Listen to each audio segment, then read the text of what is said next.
1996 সালের 7 জুলাই গণভবনের নীরব পরিবেশ হঠাৎ করেই উত্তপ্ত হয়ে ওঠে। তৎকালীন প্রধানমন্ত্রী শেখ হাসিনার ছোট বোন শেখ রেহানা প্রবল ক্ষোভ নিয়ে তার কাছে এসে সরাসরি প্রশ্ন তোলেন, এই শেখ মুজিব কি একা তোমার বাপ? শেখ মুজিব আমার বাপ না? তাহলে আমার ভাগ কই? আমি কি ভাগ পাই না? আমারও 5টা মন্ত্রী হবে।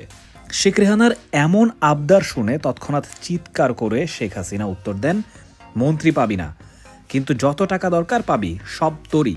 এই সময় দুই বোনের এই উত্তপ্ত বাক্য বিনিময়ে চারপাশে থাকা পিজিআর সদস্যরা কিংকর্তব্য বিমূঢ় হয়ে দাঁড়িয়ে থাকেন। এই ঘটনাটি প্রধানমন্ত্রীর জন্য একটি ব্যক্তিগত ব্যাপার হলেও তাৎক্ষণিকভাবে এর প্রভাব পড়ে তার আশেপাশের পরিবেশে। শেখ রেহানা তখন হুমকি দেন, আজ যদি আমার 5 জনকে মন্ত্রী না করো তবে আমি আমেরিকা চলে যাব।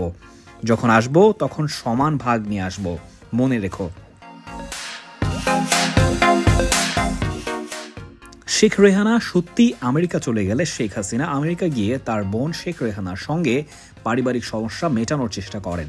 সেখানে আপোষ সিদ্ধান্ত হয়, শেখ রেহানা হবেন শেখ হাসিনার ক্যাশিয়ার, আর তার হাত দিয়ে সমস্ত অর্থনৈতিক লেনদেন হবে। একই সঙ্গে সিদ্ধান্ত হয়, শেখ হাসিনার পর শেখ রেহানাই হবেন শেখ মুজিবুর রহমানের উত্তরসূরি। এই ঘটনা শুধু শেখ পরিবারের পারিবারিক উত্তেজনার গল্প নয়, বরং এতে বাংলাদেশের রাজনীতির পারিবারিক প্রভাব স্পষ্ট হয়ে ওঠে। মতিউর রহমান রেন্টু তার আমার ফাঁসি চাই বইতে এই ঘটনার বিস্তারিত তুলে ধরে দেখিয়েছেন কিভাবে রাজনীতিতে পারিবারিক সম্পর্কের জটিলতা ক্ষমতা এবং অর্থনৈতিক ভাগাভাগির কেন্দ্রবিন্দু হয়ে ওঠে। শেখ হাসিনা ও শেখ রেহানার এই ঘটনা দেশের অভ্যন্তরীণ রাজনীতিতে এক ধরনের দৃষ্টান্ত হয়ে আছে।